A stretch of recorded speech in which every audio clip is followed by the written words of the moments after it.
മഹാരാജാസിനെന്നും പ്രണയത്തിൻ്റെ കാറ്റായിരുന്നു. കലാലയത്തിലെ മുറ്റത്തിനും ചുമരുകൾക്കും ഒരുപാട് വേദനകളും നേട്ടങ്ങളും പങ്കുവയ്ക്കാനുണ്ട്.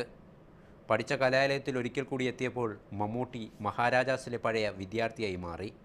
ഈ മരച്ചോടുകളിലും ഈ ക്വാഡ്രാങ്കിലും ഈ വരാന്തകളിലുമൊക്കെ വേറെ ഏതോ ഒരു തരം കാറ്റ് വീശുന്നുണ്ടായിരുന്നു എന്ന് എനിക്കന്ന് തോന്നിയിട്ടുണ്ട്. പക്ഷേ എനിക്ക് പൂർണ്ണമായ വിശ്വാസമുണ്ട് അന്നല്ല ഇന്ന് പഠിക്കുന്ന ആൾക്കാർക്കും ആ കാറ്റിൻ്റെ കുളിർമ അനുഭവപ്പെടുന്നുണ്ടെന്ന്.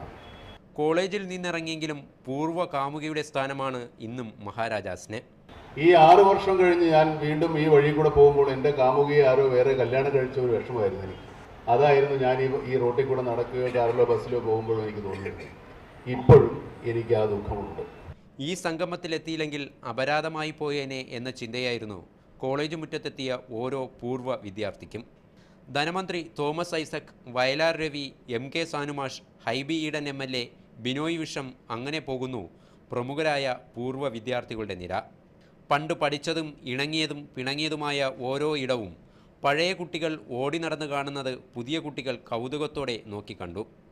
മീഡിയ 1 കൊച്ചി.